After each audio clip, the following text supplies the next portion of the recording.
Well, greetings and salutations, everybody. Welcome to the John Campea Show here on my YouTube channel. I am, of course, your host, John Campea, and it is an honor and a privilege, as it is every day, to have you guys joining me here today. A little technical difficulty there on the startup because there always seems to be technical difficulties whenever I try to do this thing. But anyway, it's great to have you guys here. I am back from a little holiday weekend in Las Vegas. It was Anne's mother's birthday weekend, and you know what? It was really special. Anne and her dad, Anne's parents, used to go to Vegas like 4 or 5 times a year, and they used to take their kids with them to Vegas all the time.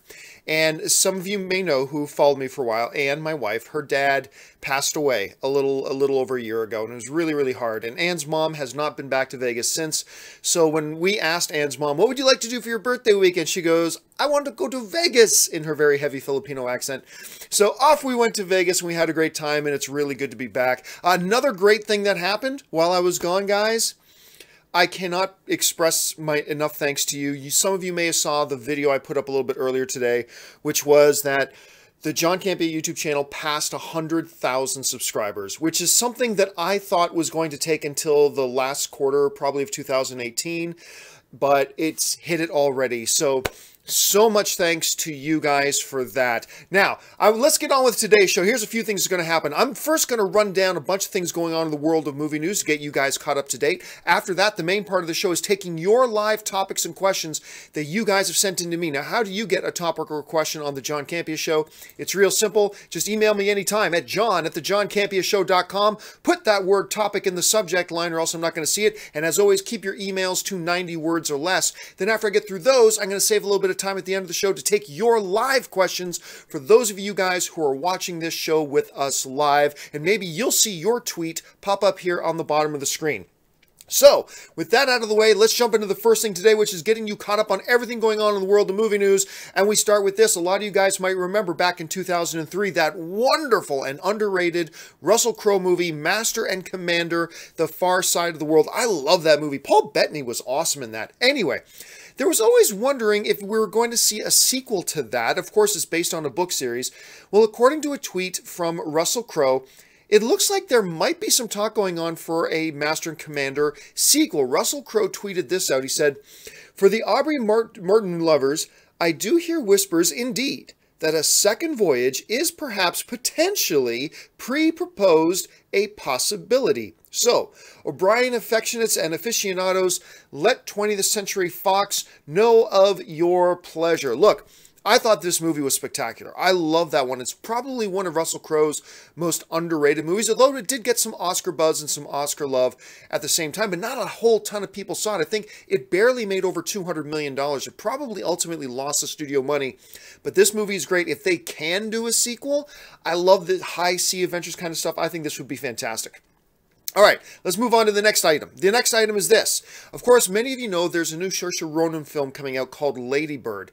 The reviews have come in, and Lady Bird is now officially the #1 all-time reviewed movie on Rotten Tomatoes. Now, this is not to say that it is the best movie ever on Rotten Tomatoes, but what it is that it's one of the only films, there's only a handful of films that have gotten that 100% rating on Rotten Tomatoes, just a handful of them. Well, what has happened is now, this movie, Lady Bird, is the newest member of the 100% Club, and there's not many of them, but it has the most reviews actually counted than any of the other 100% movies on Rotten Tomatoes. So I believe the previous record holder was like one of the Toy Story movies, which had something in the neighborhood of 164 or 165 reviews. This new movie, Lady Bird, now has somewhere in the neighborhood of 169 rated reviews. 169, let that sink in for a second. 169 critic reviews, all of them gave it a positive review. All of them. When you fully understand how diverse film critics are, like some critics love this, some critics love that, there's blah, blah, blah, they all have wildly different opinions. To get 100% positive out of that many reviews, that's kind of remarkable. I haven't seen Lady Bird yet. I'm going to let you know, I've been busy. I haven't seen it yet. Once I do, I'm sure I'll put up a review for that. But that's an impressive feat nonetheless. All right, next item up here. James Cameron, of course, is working on 75 Avatar films. It's been forever since the last Avatar movie. He's getting himself going pretty late, but Avatar 2 is coming out in a couple of years. However, even though they are working on Avatars 2, 3, 4, and 5, James Cameron has just come out and acknowledged that, you know what? there may not be an Avatar 4 and 5 if Avatars 2 and 3 don't do as well as they potentially could. Here's the direct quote from an interview James Cameron did talking about this. He said this.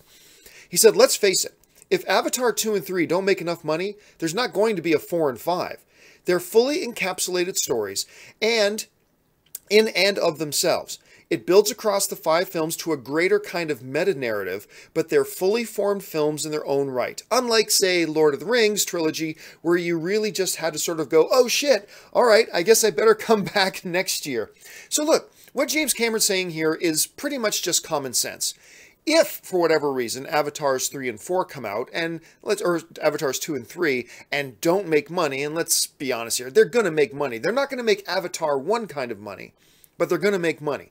So what he's saying makes sense. If they come out and they don't make money, then we're not going to do 4 and 5. So that actually suggests a couple things. Number one, they're not shooting Avatars 2, 3, 4, and 5 all simultaneously. Obviously, they're going to get number 2 done, number 3 done. They're going to get into theaters. They're going to see how those do. And if everything looks like it's heading in the right direction, then they'll keep proceeding with 4 and 5. But it's just kind of interesting. This is the first time we've heard from Cameron or anybody associated with Avatar pretty much just acknowledge that, hey, you know what? These movies aren't guaranteed. They may or may not happen. All right, next item up here. Under the category of things that are guaranteed, which is Star Wars is going to be a massive hit. The Last Jedi is, of course, coming out, I believe, are like 17 days away.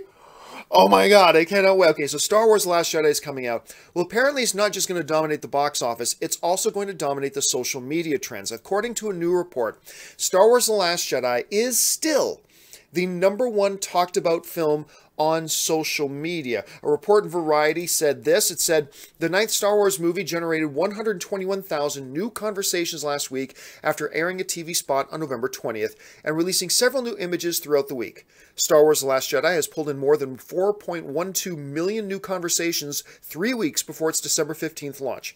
Early tracking released on November 21st, showed that the tentpole film could open in the $200 million range at the domestic box office. Now again, keeping that into perspective, if Star Wars The Last Jedi does indeed open at $200 million, it becomes just the 4th film in history to open north of $200 million. Of course, the record being held by Star Wars The Force Awakens, which made something ridiculous number like $247 million.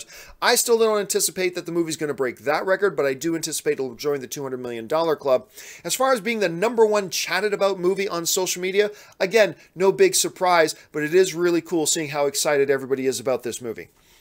All right, now the final bit of movie news before we go on to the main topics that you guys have sent in to me revolves around the MCU. Apparently, Kevin Feige just recently did a little bit of an interview, and he confirmed a couple of things. One of the things he said is that Avengers 4, now remember the next movie, Avengers Infinity War, is Avengers 3. But he's saying Avengers 4 will likely be a finale of sorts for the MCU. This is what Kevin Feige had to say. He said, Marvel is 22 movies in, and we've got another 20 movies on the docket that are completely different from anything that's come before. Intentionally. Feige added, Avengers 4, he said, will bring things you've never seen in superhero films. A finale. There will be 2 distinct periods. Everything before Avengers 4 and everything after.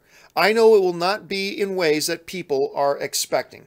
Okay, so I think you need to take what Kevin Feige is saying here with a little bit of a grain of salt, saying this changes everything, because in some ways you could look at the first Avengers movies and say the first Avengers movie that the MCU could be defined by everything that came before it and then everything that came after it. Avengers changed the MCU. That was a pivotal moment. It didn't mean they wiped everything else away and brought in entirely new things, because I've been seeing some reactions online to this comment from Kevin Feige suggesting that people are saying that by saying this, Kevin Feige is saying is that everything's going to be wiped away in the MCU and it's just starting all over brand new again. And I don't think if you really stop and consider what it is he's saying, I don't think that's what he's saying. Look, are we going to see some major changes? Absolutely. Are they going to have anything to do with the reality-altering properties of the Infinity Stones?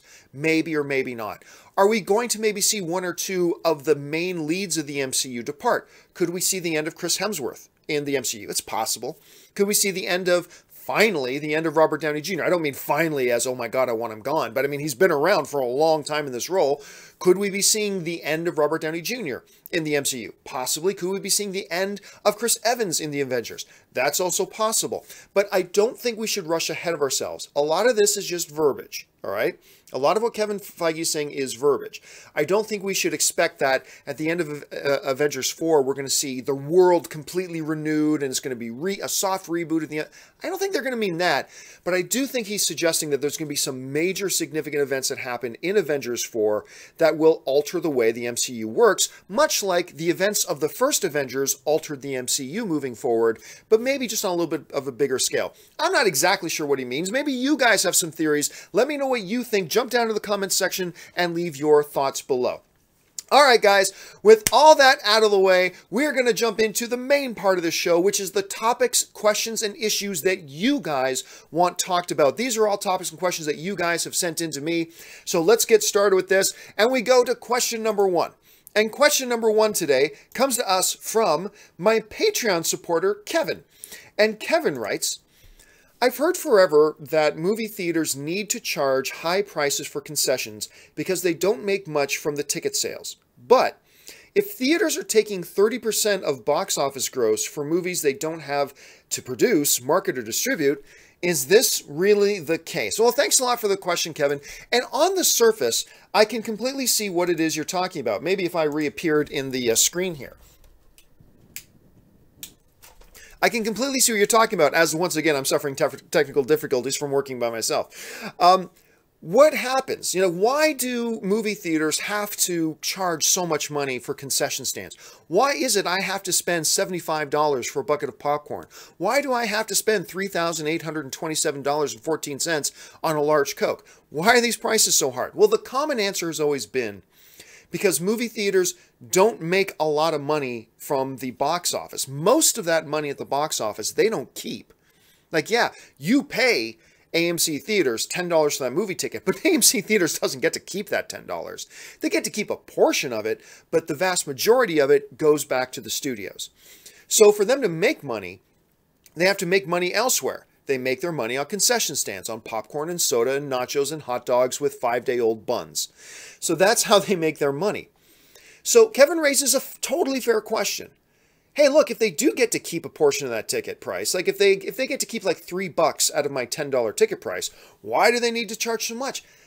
I think you're really underestimating here how much it costs to run one of these businesses. The amount of overhead that these movie theaters have to pay is incredible. Now look, I don't work for AMC Theaters anymore, so I could give 2 squirts of piss whether you think highly of AMC Theaters or badly of them. But I did work with them for a while, and I just got a glimpse of an understanding of just how incredibly expensive it is to run these places. First of all, you're talking just about building these places. And you're talking now, these movie theaters, the vast majority of the movie theaters out there are no longer the single screen theater. We're talking about multiplexes. Everything is multiplexes now. And you're paying in the tens and tens and tens of millions of dollars just to build one of those things. So now you're already in the hole tens and tens of millions of dollars.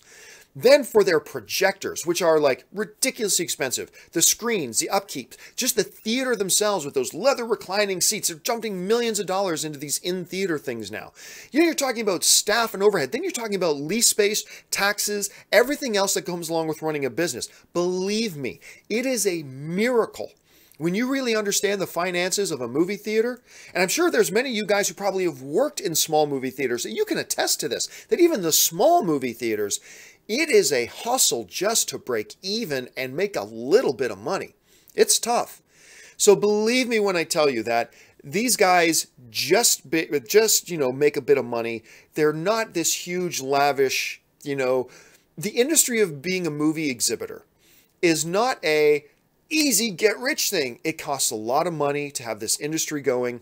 And yeah, believe me when I tell you that they actually do have to charge that much for soda and popcorn just to make sure they make some money, that they can pay all their bills, pay all their staff, cover the overhead, and make a little bit of money on top of that. Now, concessions and crap like that do cost too much.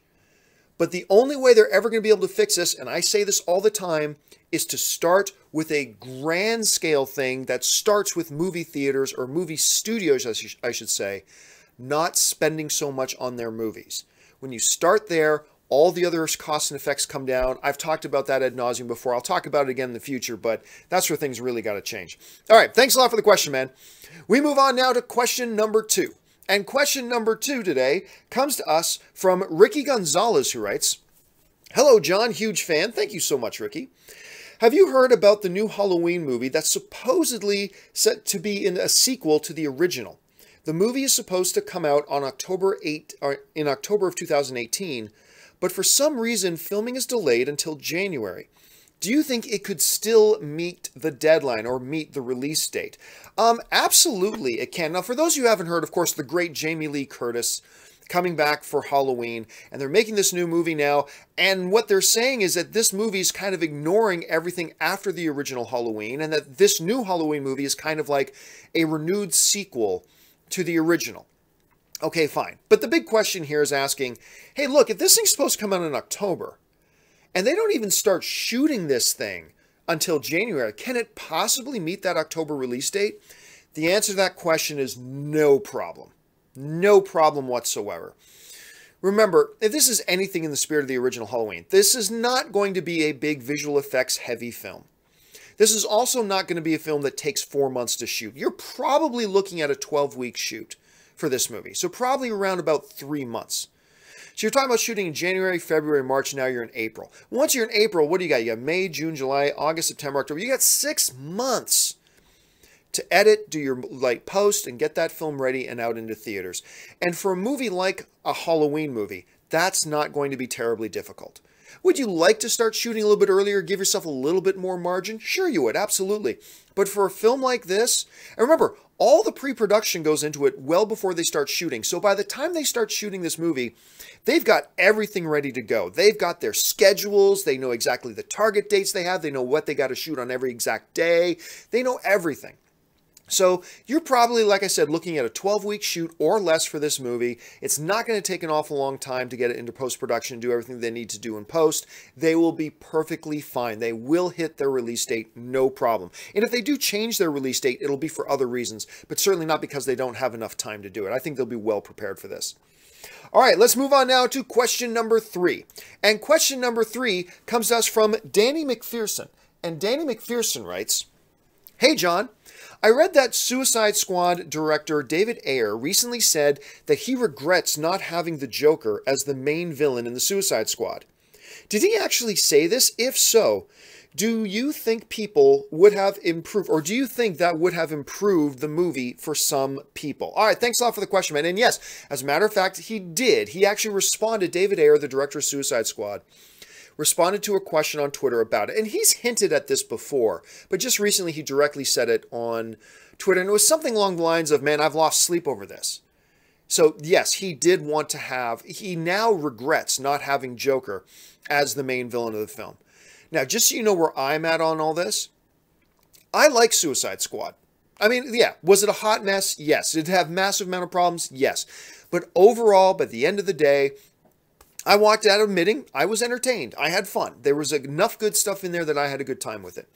And one of the things that I really appreciated, and I know not everybody does, and that's totally fair, all film is subjective. I loved Jared Leto's Joker. I really did. I thought it was a really fresh take on Joker. Because remember, every Joker incarnation we've had in the movies so far has been completely unique and yet still maintaining the spirit of what the Joker is. So like Jack's Joker was way different than Heath's Joker. Heath's Joker is way different than Cesar Romero's Joker. I mean, so you're getting these Jokers and they're all very different. They're all very unique. They all stand on their own. So David Ayer and the makers of Suicide Squad had a really difficult task in front of them. How do we make a brand new Joker character that is distinct and unique from Heath's, from Jack's, from Caesar's? Like, how do we make a unique Joker while still having that essence, that chaos of the Joker, that anarchy of the Joker, if you will? How do we do that? And they came up with this. And you know what? I liked it. And I love this toxic, codependent relationship between him and Harley Quinn. I thought it was fascinating to see on screen. Actually, my biggest complaint, out of all the complaints that a lot of people have about Suicide Squad, my biggest complaint was that they did not nearly spend enough time with Joker and Harley. I mean, Harley was in the movie a lot, but without Joker. And those two complete each other, to me. I really enjoyed it. And one of the biggest mistakes they made in the film was making Enchantress probably the worst villain they've ever done in the DCEU. Maybe the worst villain they've ever done in any comic book movie ever was Enchantress. And here's the thing. You're talking about a super squad where most of them have no powers. One guy's got a really good aim. One is a girl with a baseball bat. One's a dude with a boomerang. One's a military dude. I mean, basically that. And they're facing an apocalyptic level threat. An Enchantress who basically is going to destroy the world or remake the world, right? And you got a guy with good aim, a girl with a baseball bat, a dude with a boomerang, none of whom are Batman. By the way, Batman took down all these guys by himself. So that was a mistake. If you had made the actual antagonist of the film Joker, I think the movie would have been great. I think it would have, at least I think it would have been better. And I agree with David Ayer when he says he regrets that. So it's interesting to hear him say that. And I kind of like it when directors come out. Because look, every director makes mistakes. But very few of them come out and admit that they made mistakes. And I really respect David Ayer for coming out and saying, hey, you know what? My bad. I really should have made this movie with a Joker-centric antagonist and made it revolve around him and the squad going after him. I think that would have been a lot better of a film, and I do kind of wish they did it. But they didn't, and you know what? That's okay. We move on.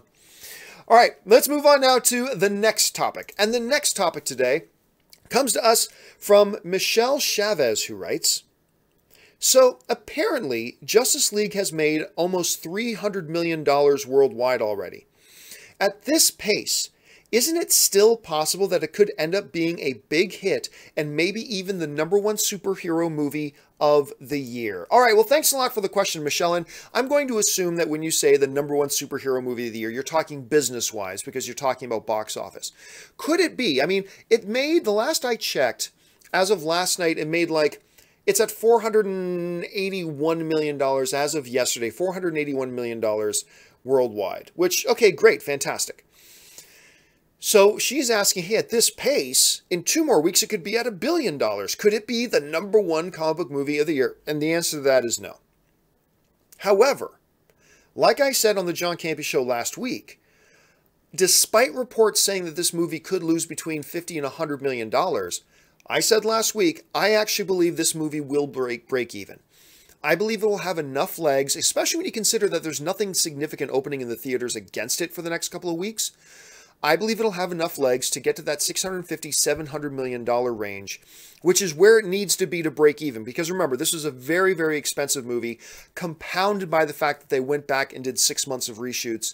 So it's a very expensive film. Some estimates are putting it at $300 million production-wise, about $150 million for marketing. You're talking about a movie with a price tag of $400 million. That means it's got to come into that $650, $700 million range to break even. I do believe it will do that.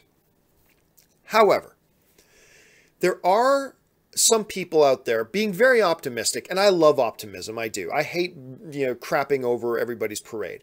Being very optimistic about how, hey, it only had a 57% drop. Well, so Justice League took a 57% drop from weekend 1 to weekend 2. That's not tragic. And to be honest, I think a little bit better than people are saying. Because remember last week I said, hey, look, if this movie takes less than a 60% drop, I believe that's encouraging. And sure enough, it did. Now, you'd rather see your movie take about a 50% drop or less. This one took a 57% drop. That's okay, fine. That's not great, but it's better than what it could have been. So it takes a 57% drop, so makes about $40 million on its second weekend. Okay, some people are taking that as really encouraging. And sure, it's not as bad as it could have been, but keep this in mind. Movies like Wonder Woman, Spider-Man Homecoming, Thor Ragnarok, these are films that on their second weekends, they made between $56 and $60 million on their second weekends. So if you take Justice League's $40 million second weekend, you're talking about all those other comic book films made like 50% more than they did on their second weekend. Also, a film like Thor Ragnarok, even worldwide, Justice League is trailing behind Thor Ragnarok on its worldwide gross. And Thor Ragnarok hasn't even hit $800 million. hasn't even hit 800 million. Thor Ragnarok is very profitable already, but I mean, it hasn't hit $800 million. So with Justice League lagging so far behind, you know, Thor Ragnarok made $57 million in its second weekend. Justice League made 40. At that type of a pace, and if Thor Ragnarok with that pace only made about 780, 790 right now, it will hit 800. I believe it's going to be a very interesting challenge for Justice League to then come out and actually hit that $700 million mark. I do believe it's possible. I do believe it's possible. But remember, we are now in a decline. Every movie does this. After it opens big, and then it starts to decline week after week how much it actually makes. Justice League is in its decline period, as every movie does after its opening. So just because it made like $481 million now doesn't mean in another 2 weeks it'll make another $481 million. That's not how it works. We're going to see this constant decline. The question is, will it decline slow enough to get it to that $700 million mark, or will it decline faster and not reach that mark? I still believe it's possible it can hit that $700 million mark. I think it'll break even because I think there's been enough repeat business for that to happen. So my fingers are crossed. I hope it is able to break even. Let's see where we are in a couple of weeks' time. All right, we move on now to the final email question today. And once I get done this final email question, guys, I'm going to be throwing it open to you guys who are watching live to take your live Twitter questions. Here's how you get a live Twitter question on if you're watching live. Just tweet to me at John Campea. Start off your tweet with at John Campea. Make sure you're following me on Twitter as well at John Campea. Send in your tweet, and I'll get through as many tweets as I can, and maybe you'll see your tweet at the bottom of the screen here. All right, let's get on now to the final email question of the day. And the final email question today comes to us from Blu-Ray Billy, who writes, "Hey, John, congrats on hitting 100,000 subscribers. Thank you so much, Billy. I really appreciate that. My question is, with Blade Runner 2049 flopping at the box office, do you think this will prevent studios from making sequels to older films?" All right, well, thanks a lot for the question, man. And yeah, it's still out. It boggles the mind that Blade Runner 2049 made as little as it did. But as Blu-ray Billy is pointing out, this actually isn't even the first time that a late sequel came along that then underperformed. Remember Dumb and Dumber. And you know what? I actually liked the most recent Dumb and Dumber. I had fun with it, but a lot of people didn't like it. Okay. And certainly didn't blow up the box office. Fine. So you're looking at movies like that. Then you're looking at Blade Runner 2049. Sequels to movies that came out a long time ago. Ages ago. Does this kind of point us towards a trend that studios will probably want to second guess themselves in coming out and making sequels to movies that are like 10 years old, 15 years old, 20 years old? I mean, let's face it, that first Avatar film is starting to get into that neighborhood. It's been a while since the first Avatar film came out. But at the same time, let's also keep in mind the other extreme. Technically speaking, Star Wars The Force Awakens is a sequel to Return of the Jedi. Return of the Jedi came out in the 80s, the early 80s for heaven's sakes.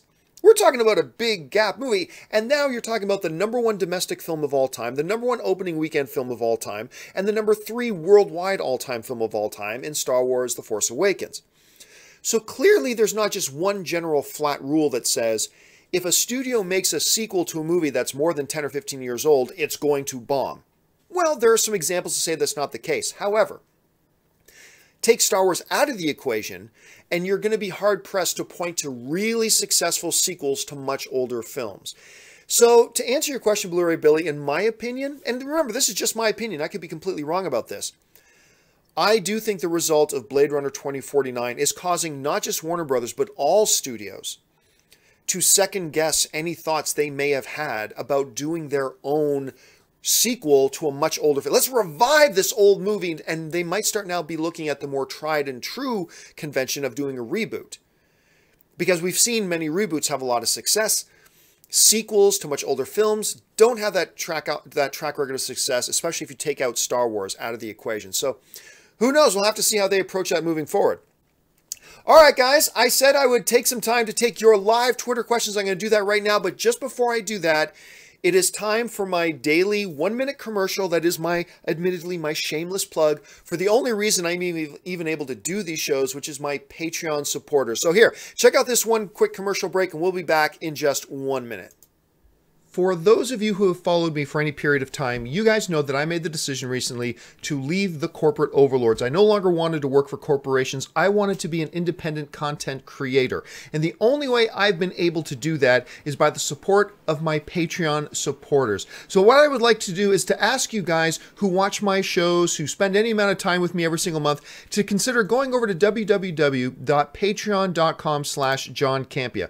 There you'll get all the information about what exactly does it mean to be a Patreon supporter of mine? What does being a Patreon supporter do for helping to make sure that shows like this one and all the other shows I do here on my channel can actually be produced? And on top of that, what benefits are there to being a Patreon supporter? And maybe if you guys can check that out, if you decide you want to be one of my Patreon supporters, that would be awesome. And if you don't, that's perfectly fine too. I'm just happy that you guys have decided to be here today and be a fellow movie fan and join us in the conversation. So go and check out the website, see if you want to become a Patreon supporter. And now let's get back. All right, guys, and again, a special thank you to all of you who are already Patreon supporters of mine. You guys are the reason I'm even able to make this channel happen at all in the first place. All right, now let's get over to the Twitter questions. And the first live tweet from you guys watching live coming into us comes to us from Movie King 9, who writes, John, do you think Drax will die in Infinity War after the leaked trailer showing him desperate for revenge without thinking much? No. Look, number one, James Gunn loves Dave Bautista. Loves Dave Bautista. And Dave Bautista is probably, as Drax, one of the most entertaining things about Guardians of the Galaxy. So, I mean, anything is possible. Absolutely anything is possible. So it could happen. I just got to say, I would be really quite surprised. Surprised and shocked if they actually killed off Drax the Destroyer at this point, I think. So I think we're going to see Dave Bautista in there for a while. All right, next up. The next tweet comes to us from Tyrone Paris, who writes, John, if a sequel to Justice League was announced, which characters would you like to see join the team? The only one that really comes to mind, honestly, is Green Lantern. Green Lantern, I think, would make a great addition. Minor spoiler here. Of course, there's a sequence in Justice League where you get to see in a flashback that the Green Lanterns are around. And of course, we heard the Green Lanterns mentioned in the trailers. So all that's there as well. I think Green Lantern makes the most logical sense. Look, and I know I get in trouble and people get mad at me when I say this, but I got to be honest. I'm not a Martian Manhunter guy. I'm just not. I don't want to see Martian Manhunter there. I don't think he's a very interesting character. But I know a lot of people love Martian Manhunter, and that's great. And if, you know, I hope they put him in just for you. So that's fine too. But, you know, for me, I'm not really that big on him at all. Okay, let's see. Let's move on to the next one. And the next one comes to us from TFA Sucks, who writes, John, reboot not necessary. Just make a non-divisive movie like Wonder Woman. Look, I appreciate what you're saying. I really do. But that's akin to saying, well, I got an idea. Let's just make a good movie. Believe me, every studio, with every movie they make, set out making what they hope will be a great movie.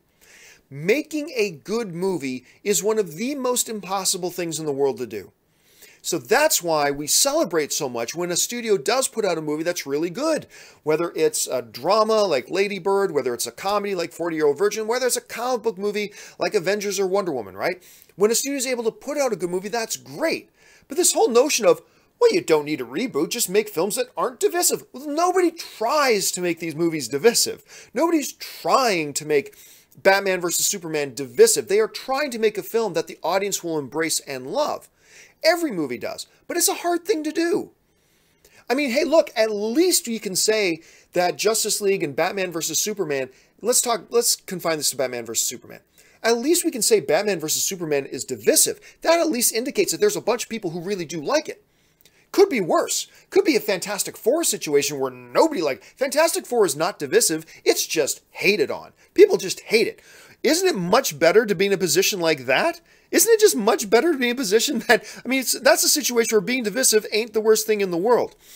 Quickly, I'm going to go over to the chat board because somebody put in a super chat on the live chat board. Thank you so much to Honest Introspection, who puts in the comment, congrats, John, on the 100,000 subscribers. Looking forward to watching you grow even more. Well, thank you so much for that. I really appreciate it, and thank you for putting in that super chat. That's really, that's awesome of you to do. All right, let's move on now to the next thing. This next one comes to us. Why can't I get to it? There we go. This next one comes to us from R.D. Ryder, who writes, why isn't Dune as well known and appreciated as Star Wars or Star Trek, despite being a sci-fi classic? Well, I mean, Dune just never accumulated the audience that those films did as movies. And here's the thing. While Dune is a beloved novel franchise, you're not going to find a huge amount of love and appreciation out there for the on-screen incarnations we've had so far. There's a couple of the on-screen Dune incarnations that I actually quite liked. Like William Hurt was in one of them where he played like the senior Atreides dude before he dies in it. And I actually quite liked that miniseries. I thought that miniseries worked for me. So take that as it will. What they really need is a big hit film. And then you're going to see, I believe, Dune maybe not get to those upper echelons like a Star Trek or above Star Trek, Star Wars. But I think you're seeing a lot more appreciation. Now, if they actually, for those of you who may not know, the great director, Denis Villeneuve, he is actually working on a Dune movie. Now, of course, he just did Blade Runner 2049, which didn't have box office success, but the audience and the critics love that movie. Just love that movie. He did Arrival, which everybody, except me, I mean, I liked Arrival very much. I didn't think it was, like, good enough to be nominated for Best Picture of the Year, but I liked it a lot, so I'm on the thumbs up team for that movie. People love that. I think his best movie that he did was, the one he did with Hugh Jackman and Jake Gyllenhaal. I almost called it, not Captors, not Caption. Guys in the chat board, tell me, what was the name of that? Why am I drawing a blank on this?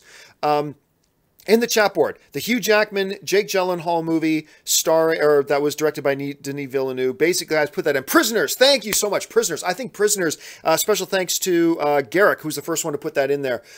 That, to me, is his best movie. That's my favorite movie that he's done so far. I think that's an underappreciated film. Now, you're talking about this guy doing a Dune movie? That could be magic. Like, absolute magic. And it could catapult, okay, I'm using words like could, maybe, possibility, but could kind of catapult that Dune IP to a more celebrated status, at least in the pop culture. It could be incredible. Let's see. This next one comes to us from B by Isaac writes, John, congrats on 100,000 subscribers. Thank you so much. Thoughts on the first two Alien films plus Covenant? Well, I mean, obviously, the first two Aliens films are magnificent. Just the second Alien film, Aliens, I believe is the second best action film of all time. It is my second favorite action film of all time. My favorite action film of all time may surprise some of you guys, but is the James Cameron Arnold Schwarzenegger film True Lies with the aforementioned Jamie Lee Curtis. That is my all-time favorite action film. I love that film. Now, remember, I'm not counting Star Wars as an action film. That's a different genre. I'm counting, the comic book movies as a comic book genre film, but as straight, like, action-y kind of movies, yeah, my favorite one is True Lies, and the next one after that is Aliens. Fantastic. Covenant is a film that I actually liked more than most people. I think most people were kind of lukewarm on Covenant. I thought it was clever, and I got into it. I thought it was kind of like blending the both worlds of Aliens with Prometheus. Because I thought Prometheus overdid it on one side, and I didn't appreciate Prometheus. But I thought this was a nice amalgamation of the two different kind of ways to approach an alien film, and I liked it for that matter. Although I must admit, most people didn't. It seems to get not as much love as I have for it. Let's put it that way. All right, the next topic comes to us. Next question comes to us from Shay Mister, who writes, John, have you had the chance to see the new show on Hulu, Future Man? No, I have not yet, but I'm excited about it. I'm probably going to binge that this week sometime. Now, for those who don't know much about Future Man, it's done by Seth Rogen and Adam Goldberg. So that kind of says everything you need to know. I've been very excited about checking this out. I want to check it out. I don't know if me saying I haven't watched is going to make Seth Rogen tweet something mean at me or not, but I am excited to see it. I think the previews for it look hilarious. Josh Hutcherson's in it. I think the previews looked great. So yeah, I'm kind of excited to jump in about it. To be honest, I haven't heard many people talking about it, like positively or negatively at this point, so I'm not quite sure what I'm getting out of it, but I am really excited to jump in. All right, let's go to this next one. This next one comes to us from Callum GM Morrison, who writes, John, ignoring brand recognition, why are you surprised Justice League has failed with the quality of the DCU? Well, I mean, you can't just say ignore brand recognition. That's like saying about the 1980 Chicago Bulls, well, John, take out Michael Jordan. Why do you think the Bulls are so good? Because you can't just take out Michael Jordan and then try to evaluate how good the Bulls are. And the Bulls, by the way, were still a very good team without Michael Jordan. You know, the first year after Michael Jordan retired the first time to go play baseball, the Chicago Bulls were like 1 win away from going to the NBA Finals. So, like, they were a good team already, and Michael Jordan just made them all that much better, obviously. But to say, like, well, why would you expect Justice League to do well if you take out the brand recognition? You can't just take out the brand recognition. Brand recognition is one of the big things here, too. The accumulation. Now, if you did take out brand recognition, then no, you're not terribly surprised by Justice League's results. I mean, look, none of the other DCEU films have hit the billion-dollar club, so would you have a lot of expectations that this one would? No, maybe not. But the fact of the matter is you can't just surgically remove brand recognition. That's a major part of it. If you don't think that brand recognition was one of the other big factoring things that went into Avengers making so much money, of course there was a lot of other stuff because they were so successful, the audience loved it, the critics loved it, yeah, but brand recognition was certainly a big part of that too. People looking forward to the Avengers and things like that.